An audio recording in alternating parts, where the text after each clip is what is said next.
Hello everyone, मैं मीनाक्षी बजाज एक बार फिर आप सबका वेलकम करती हूँ अपने चैनल पर। मुझे उम्मीद है कि आप इस चैनल को सब्सक्राइब कर चुके हैं और रेगुलरली सारे वीडियो लेक्चर्स को सुन रहे हैं और इन लेक्चर्स की मदद से आपकी नॉलेज बढ़ती जा रही है। मैनेजमेंट के ऊपर बहुत सारे टॉपिक्स मेरे चैनल पर डिटेल्ड में डिस्कस हैं, जिसकी प्लेलिस्ट का लिंक मैंने डिस्क्रिप्शन बॉक्स में प्रोवाइड कर दिया है।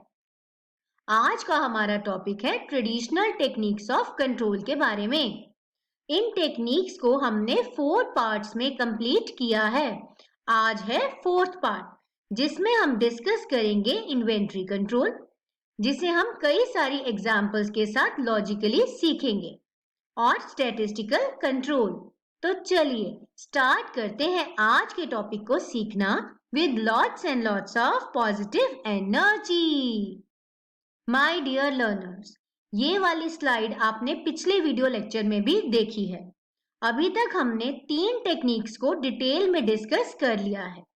इन तीनों का लिंक मैंने डिस्क्रिप्शन बॉक्स में प्रोवाइड कर दिया है। आज जो हम डिस्कस करेंगे वो है इन्वेंट्री कंट्रोल। पर अगर अभी तक भी आपने चैनल को सब्सक्राइब नहीं किया है तो कर लीजिए। टॉपिक को भी पूरा सुनिएगा ताकि लॉजिक अच्छे से समझ आए। लाइक और शेयर करना मत भूलिए। नोटिफिकेशन बटन को भी ऑन रखिए ताकि जैसे ही कोई लेक्चर अवेलेबल हो आप उसको सीख सकें। कंट्रोल की कई सारी ट्रेडिशनल टेक्निक्स हैं। उनमें से एक है इन्वेंट्री कंट्रोल। इन्वेंट्री का मतलब होता है स्टॉक। हर एक कंपनी को कई तरीके का माल खरीदना पड़ता है और जब भी स्टॉक को खरीदा जाता है तो 5 आर्स का बहुत ही ध्यान रखा जाता है। पहला आर है कि जितना भी माल लिया गया वो अच्छी क्वालिटी का हो, राइट क्वालिटी, और उतना ही माल लिया जाए जितने माल की जरूरत है, यानी कि राइट क्वांटिटी। तीसरा है राइट टाइम, सही समय पर माल लेना है। अगर माल समय से पहले आता है या प्रोडक्शन की जब जरूरत है तब था ही नहीं, यानी समय के बाद आया, तो उसका कोई भी फायदा नहीं होगा। राइट प्लेस, जिस जगह उस माल की जरूरत है वो वहीं पर अवेलेबल होना चाहिए।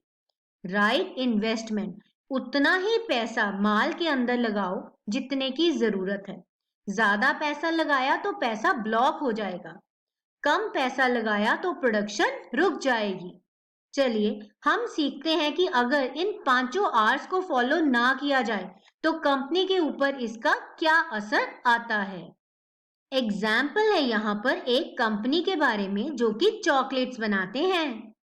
कंपनी ने दिवाली सीजन को देखते हुए कई सारे दिवाली पैक्स बनाए। उन्होंने 50,000 दिवाली पैक्स बनाए।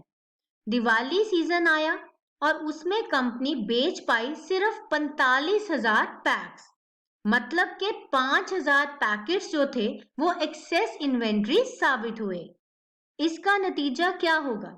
अब कंपनी को ये जो पैकेट्स बच गए हैं इन्हें बेचने के लिए ढेर सारा डिस्काउंट कस्टमर को ऑफर करना पड़ेगा, जिस कारण से प्रॉफिट में काफी कमी आ सकती है। तो अगर कंपनी अपने स्टॉक के ऊपर डिटेल में एनालिसिस नहीं करती, स्टॉक को कंट्रोल नहीं करती, तो कंपनी को बहुत बड़ा नुकसान भी हो सकता है। इन्वेंट्री 3 तरीके की होती है। रॉ मटेरियल मतलब कच्चा माल, work in progress, work in progress को फिनिश्ड गुड्स से पहले वाली स्टेज बोला जाता है। ये सेमी फिनिश्ड गुड्स होती हैं। तीसरी होती हैं फिनिश्ड गुड्स, मतलब तैयार माल। इसको हम समझेंगे एक एग्जाम्पल की मदद से। एग्जाम्पल है यहाँ पर मिस्टर हरीश के बारे में। मिस्टर हरीश एक कुकी मैन्युफैक्चरर हैं। अब उनकी कंपनी में जो स्टॉक होगा वो 3 तरीके का होगा। पहला है रॉ मटेरियल। रॉ मटेरियल जैसे कि मैंने आपको बताया, प्रोडक्शन करने के लिए जिस माल की जरूरत होती है उसे बोला जाता है रॉ मटेरियल। अब जैसे कि मिस्टर हरीश कुकीज बनाते हैं, तो कुकीज बनाने के लिए उन्हें जो रॉ मटेरियल रिक्वायर्ड होगा वो होगा फ्लोर मतलब आटा, मिल्क मतलब दूध, और चीनी। तो इसके अलावा और भी कई सारे हो सकते हैं कुकीज के लिए, पर एग्जाम्पल के तौर पर मैंने आपको 3 ही बताए हैं। दूसरा है सेमी फिनिश्ड, जिसे वर्क इन प्रोग्रेस भी बोला जा सकता है। अब जो कुकीज अभी तक पैक नहीं हुए, इमेज में ध्यान से देखिए। जो कुकीज अभी बेक हुए हैं और गर्म हुए हैं, ठीक है, मतलब ठंडे नहीं है, पैक होने के लायक नहीं है, और उन कुकीज की अभी क्वालिटी चेकिंग होनी भी बाकी है, तो ये है सेमी फिनिश्ड। ना तो ये कच्चा माल है, ना ये अभी कस्टमर को देने के लायक है। तीसरा है फिनिश स्टॉक। फिनिश स्टॉक का मतलब है कुकीज तैयार हो गए और पैकेट के अंदर उन्हें पैक कर दिया गया है। तो जो माल बेचने के लिए बिल्कुल रेडी है, उसे बोला जाता है फिनिश्ड स्टॉक। तो माय डियर लर्नर्स, अगर एग्जाम्पल की मदद से आपको टाइप ऑफ स्टॉक अच्छे से समझ आया है, तो चैनल को सब्सक्राइब करना मत भूलिएगा और लाइक और शेयर भी जरूर कीजिए। इन्वेंट्री कंट्रोल का बहुत ही वाइड स्कोप है। जैसे कि हमने एग्जाम्पल में देखा कि रॉ मटेरियल चाहिए होता है, तो सबसे पहले स्कोप का पॉइंट है परचेजिंग ऑफ मटेरियल, कि आटा कहाँ से लिया जाएगा। मैं एग्जाम्पल को ही कंटिन्यू कर रही हूँ। चीनी कौन से सप्लायर से ली जाए कि हमें कॉस्ट कम पड़े। इस तरीके से हर एक तरह की कंपनी अपने मटेरियल को कहाँ से खरीदती है, इसमें इन्वेंट्री कंट्रोल की टेक्निक को यूज किया जा सकता है। दूसरा है स्टोरिंग ऑफ मटेरियल। जब एक बार रॉ मटेरियल को खरीद लिया गया, तो उसे स्टोर कैसे करना है। स्टोरिंग करते समय वर्क इन प्रोग्रेस और फिनिश गुड्स को भी कैसे स्टोर करना है, इसमें भी इस टेक्निक को यूज किया जाता है। तीसरा है इशूइंग ऑफ मटेरियल। जब भी किसी डिपार्टमेंट को किसी भी तरीके के मटेरियल की जरूरत पड़ती है, तो उसे कैसे इशू किया जाएगा, ये भी इन्वेंट्री कंट्रोल के अंदर ही डिसीजंस लिए जाते हैं। इन्वेंट्री कंट्रोल करते समय कई सारे पैरामीटर्स को बनाया जाता है, कई सारे स्टैंडर्ड्स फिक्स किए जाते हैं। पहला स्टैंडर्ड हो सकता है मिनिमम लेवल। कंपनी में कम से कम कितने लेवल तक का स्टॉक मौजूद होना चाहिए। मैक्सिमम लेवल, जैसे कि नाम से पता लगता है कि स्टॉक का लेवल इससे ज्यादा नहीं होना चाहिए, अदरवाइज इन्वेस्टमेंट ब्लॉक हो जाएगी। सेफ्टी लेवल, इसका मतलब है उतना लेवल स्टॉक का कि प्रोडक्शन खतरे में नहीं है, अच्छे से स्मूथली चल रही है। चौथा है डेंजर लेवल। डेंजर लेवल का मतलब है खतरे का निशान। अगर स्टॉक इस लेवल से नीचे चला गया, तो प्रोडक्शन ठप हो जाएगी, मशीनों के ऊपर काम नहीं हो पाएगा। इस लेवल के आने पर कंपनी फटाफट से रीऑर्डर कर देती है, अदरवाइज कंपनी को खतरा होता है प्रोडक्शन रुकने का। इन्वेंट्री कंट्रोल एक बहुत ही बढ़िया टेक्निक है जिसकी कई सारी एडवांटेजेस हैं। सबसे पहले तो ये इंश्योर करती है कि प्रोडक्शन अच्छे से चलती जाए। अनइंटरप्टेड का मतलब होता है जिसके बीच में कोई भी रुकावट ना आए। दूसरा, इसकी मदद से एडिक्वेट सप्लाई रहती है। हमने 5 आवर्स स्टडी किए, उसी को ध्यान में रख के समझिए कि कभी भी कोई प्रॉब्लम नहीं आती और मटेरियल की सप्लाई रेगुलर होती है। और कॉस्ट को भी ध्यान में रखा जाता है कि पैसा जो है उतना ही लगे, वेस्टेज बिल्कुल भी ना हो। इसके साथ ही इन्वेंट्री कंट्रोल की टेक्निक हमारी कंप्लीट हुई। अब हम डिस्कस करेंगे लास्ट टेक्निक, जो कि है statistical control. Statistical control completely based है फैक्ट्स एंड फिगर्स के ऊपर। इस टेक्निक को क्वांटिटेटिव कंट्रोल टेक्निक बोला जाता है, क्योंकि इस टेक्निक में एनालिसिस किया जाता है अलग अलग रिपोर्ट्स का।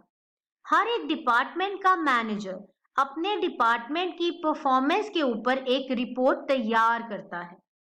फिर उस रिपोर्ट के अंदर जो भी फिगर्स लिखी गई हैं, चाहे वो यूनिट्स में हो या रुपीस में हो, उसको स्टडी करके करेक्टिव एक्शंस लिए जाते हैं फ्यूचर के लिए। ये रिपोर्ट्स हर एक डिपार्टमेंट के मैनेजर की ड्यूटी है। इन रिपोर्ट्स को बोला जाता है एनालिटिकल डॉक्यूमेंट्स, क्योंकि इन्हें एक सेट स्टैंडर्ड के अंदर बनाया जाता है। हर एक रिपोर्ट के अंदर कई सारे टेबल्स होते हैं, जिसमें हर साल का डाटा या हर महीने का डाटा दिखाया जाता है। अलग अलग चार्ट्स होते हैं ताकि फिगर्स को आसानी से समझा जाए। ग्राफ्स भी बनाए जाते हैं, जैसे कि हमने ब्रेक इवन एनालिसिस के वीडियो लेक्चर में एक ग्राफ बनाना सीखा था। तो हर एक फैक्ट को, हर एक ट्रेंड को इन रिपोर्ट्स की मदद से दर्शाया जाता है। यही रिपोर्ट्स ये शो करती हैं कि जो पॉलिसीज बनाई गई थी उनको फॉलो करते हुए परफॉर्मेंस को अचीव किया गया कि उन पॉलिसीज को फॉलो ही नहीं किया मैनेजर्स ने। इस टेक्निक के अंदर कई सारे स्टैटिस्टिकल टूल्स को यूज किया जा सकता है, जैसे कि परसेंटेज निकाली जा सकती है कि एक साल में कितने परसेंट प्रॉफिट हुआ और दूसरे में वो परसेंटेज कितनी थी। फिर कंपैरिजन करके फ्यूचर में जो भी गलतियां हैं उन्हें दोहराने से बचा जा सकता है। रेशियोज निकाली जा सकती हैं, profitability ratios, asset ratio, liability ratio. अलग अलग रेशियोज हर एक साल की कंपेयर की जा सकती हैं। कोरिलेशन, इसके अंदर रिलेशन स्टडी किया जाता है अलग अलग वेरिएबल्स के बीच में। कभी कभी एवरेज को भी यूज किया जा सकता है। मीन निकाला जा सकता है अलग अलग सालों की या महीनों की डॉक्यूमेंट्स के ऊपर डिटेल में स्टडी की जा सकती है। तो इसके साथ ही हमारा स्टैटिस्टिकल कंट्रोल का भी टेक्निक अच्छे से डिस्कस हो गई। तो माय डियर लर्नर्स, अब हम आज ये मानते हैं कि हमारा ट्रेडिशनल टेक्निक्स का टॉपिक विद एग्जांपल्स कंप्लीट हुआ। हम मिलेंगे बहुत जल्द मॉडर्न कंट्रोल टेक्निक्स के साथ। तो आप भूलिएगा नहीं चैनल को सब्सक्राइब करना, वीडियो लेक्चर्स को लाइक और शेयर करना। मैं मीनाक्षी बजाज आप सबको विश करती हूँ ऑल द बेस्ट। मिलते हैं बहुत जल्द।